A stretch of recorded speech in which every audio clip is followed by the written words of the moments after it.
Good afternoon po, sir. My name is Gian Tracy Mark A. Celio, and this is my program exercise number 5. So first, look for repeat, help for. So, pag niran mo natin siya, magbibigay ng value na, ay magbibigay ng information about for loop. Next naman po is input-output data from command window.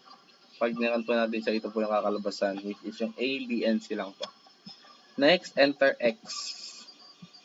If we enter X po, maglalagay po siya ng, mag-input tayo ng value ng X, which is 1/3 ayon sa book, and we run the code na given sa book, maglalabas po siya ng different value ng X, which is 1/3 pa rin naman, ibang value lang. So, ito po.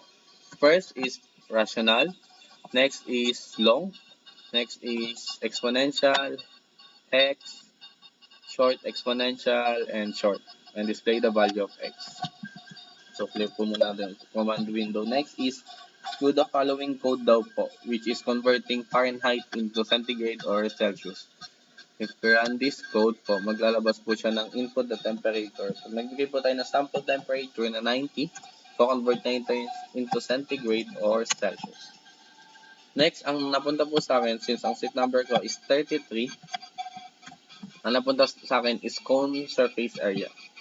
Let's run the code, and magbibigay siya ng input, which is i-input natin yung radius of the cone, sample 12, height of the cone 12, and convert the surface area of the cone, which is 1092.16 square unit.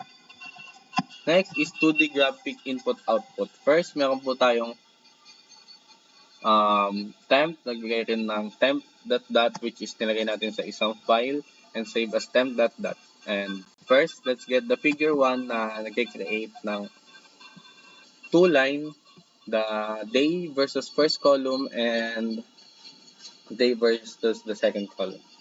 Next po is figure 2, plot naman po ng where yung x is equals to 10 to 20, y is equals to 0 to 30. And figure x, figure 3, wala naman po siya masyadong difference. Ang figure 3 po is creating the axis, which is equal, nakita po natin, 0.2 to 1, pares po sila ng axis. So, sa 4 po, figure 4, kung ginagawa po ng figure 4, papalitan niya po yung, magpaplot po siya ng blue asterisk sa days and first column, ito po. And red circle naman po sa days and second column. Next naman po, plot block X. Yan. Magpa-plot po siya ng block X. Sana yun? Yan. Magpa-plot po siya ng block X sa first column versus second column. Next is ito. Ito naman po. Ang gagawin niya po, mag-create siya ng ascending, which is from first column to second column po. Next, draw a circle. Sabi po, draw a circle. Mag-create po siya ng circle sa isang figure. Find the circle. Ito po siya. Then, sabi naman, polar plot spiral. Ano rin natin siya. Yan. Ito na po. Tapos, several plot graphs. Ito po yung binigay na code. Run lang po natin siya para makita natin yung mga graph na ibibigay. Which is ito. Oops, hindi po yun. Yan. Ito po yung una. If you press enter sa command window, ito naman po yung pangalawa way. Naglagyan po.